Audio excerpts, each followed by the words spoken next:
Everybody, welcome back to XL 10 Minute Leaders Live. My name is Graham Brown, joined in the studio today all the way from London, England, Asra Abdulaziz. Asra, welcome to the studio. Thank you, Graham. I'm happy to be here. It's great to have you here. Now, we're going to talk about a new idea of leadership today. We hear many different ideas, but really to promote a non-binary approach to leadership, I guess that's where we're going to go. So we've got 10 minutes together, Asra. Are you ready for this? Yes, I am.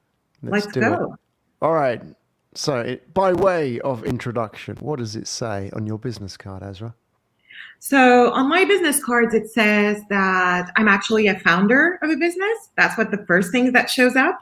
And more importantly, the second thing that shows up is that I challenge boundaries in the sense that I actually support people in their thinking and push them to move forward. The other thing is executive coach. Got it. What is the problem that we have right now that you're trying to solve? The problem that we're facing is that as of today, people do not become leaders without really understanding the dynamics of leadership and what it actually takes and the responsibilities that you have as a leader. And the last thing behind that is that quite often we become leaders in organizations because we became experts at something. So we keep on climbing the ladder and then we end up at the top and we haven't necessarily learned the skills to be at the top. It's a very different job.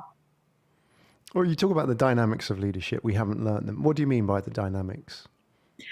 Your responsibility really towards people. Once you become a leader, you actually become a public person within your organization.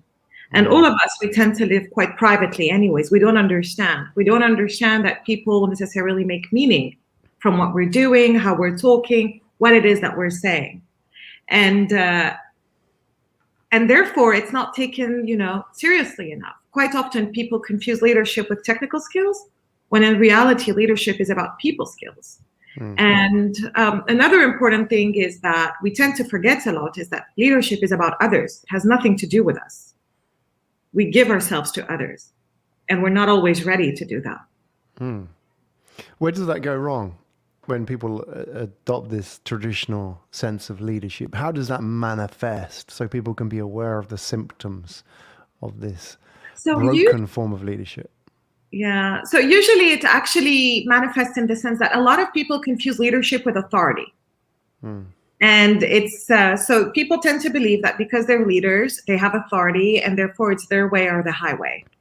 When in reality, once you actually get into this leadership position, you do have some authority, but the leadership is actually the position you're in. And then it's more about changing your perspective and opening your horizons to what other people have to tell you as well. You won't know it all, but you'll know how to fix it. You'll know somebody who knows something. Yeah. That's the key, isn't it? Of being a good leader, saying, I don't know.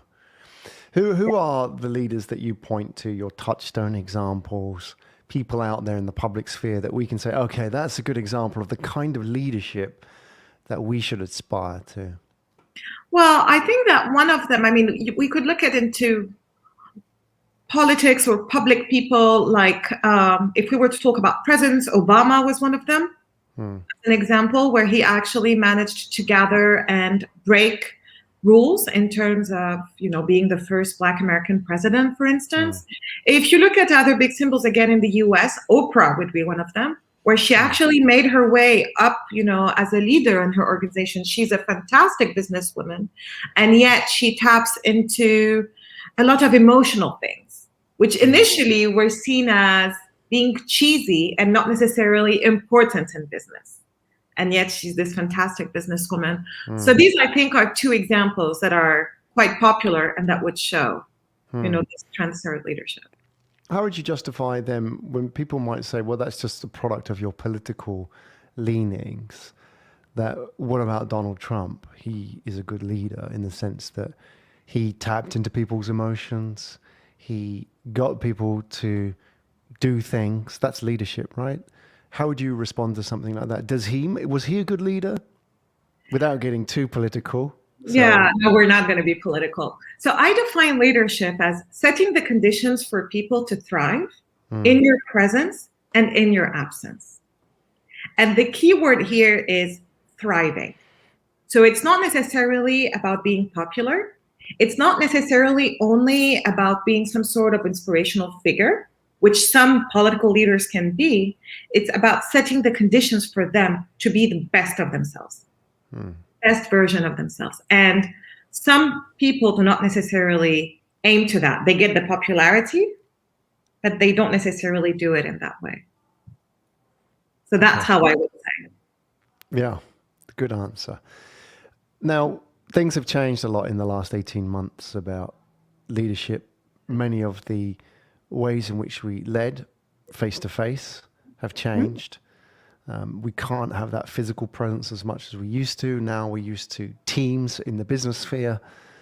Everybody is now Zooming everybody else, and people are working from home. Leadership has been challenged in many ways. What have you seen when you talk to people about leadership? What have been the main changes? How have people responded to that? And what do you feel comes out the other side post-pandemic about leadership?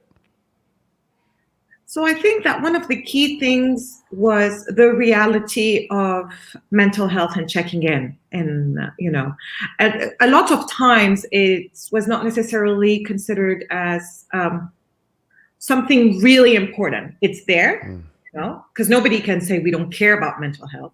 But there's a difference between it's there and actually really acting on it. And I feel that today, a lot of the leaders that I've been working with act on it. They've tried ways to actually make sure that their teams feel safe and feel connected.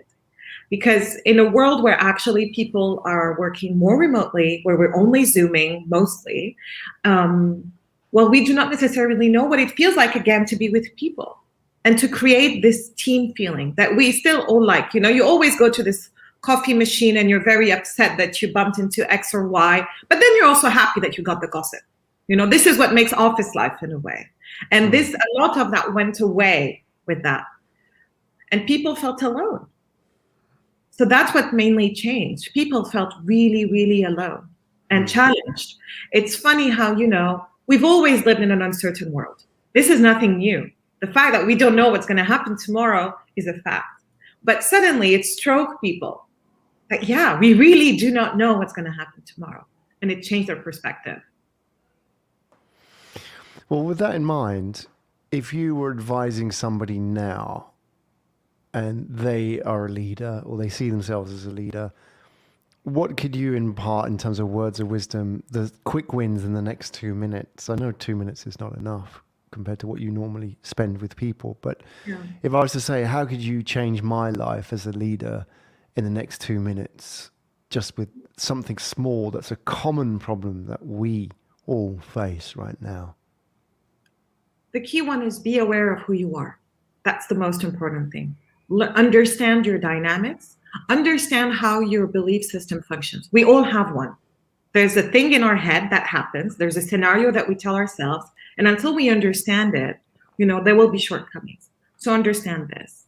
And then focus on, once you've got it, what's your state of mind? How are you engaging with people?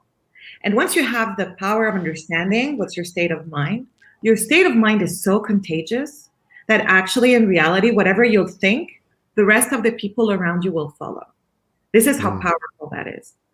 And you have the power to reframe those thoughts. This is what we tend to forget, is that in reality, it's all about the intentions that we put there. So this is where I would say, as a key really message, that's what I would say. Who you are, understand it, belief system, reframe it. But how do I do that? What do I actually do? What's the physical manifestation of those first steps? What do I do? Get a notepad and pen out and start writing who I am? Literally that. It's what literally works? So it literally starts by writing down, who am I? What triggers me? So how am I thinking about things? And then once you actually write it down, to associate it with, how does that make you feel when you once you actually get that, you try to see what kind of behavior is drawn from that. And behavior will then bring you to actions. So if you want actually to move from this state to the new state, you go the other way around. If I want this new state, how do I need to behave? Which means that how do I need to think or feel? And then you actually got this new circle. And it's all intentional. An important thing to know is that by default, we are built to be negative. 50 to 80% of our thoughts are all negative by default. This is our autopilot as human beings. So if we want that to change, we need to be intentional. And putting it on a notebook is something intentional. It's a good start. Asra Abdulaziz, everybody, where do we find out more about you? So you can go on www.rise-lead.com, and then you'll get a lot of information about what I do and who I am. Asra, appreciate that. Thank you for joining us on Excel 10-Minute Leaders Live today and sharing just a little bit of your story as well. And for those that want to find out more, can go to the website. Asra, thank you for joining us today. Thank you.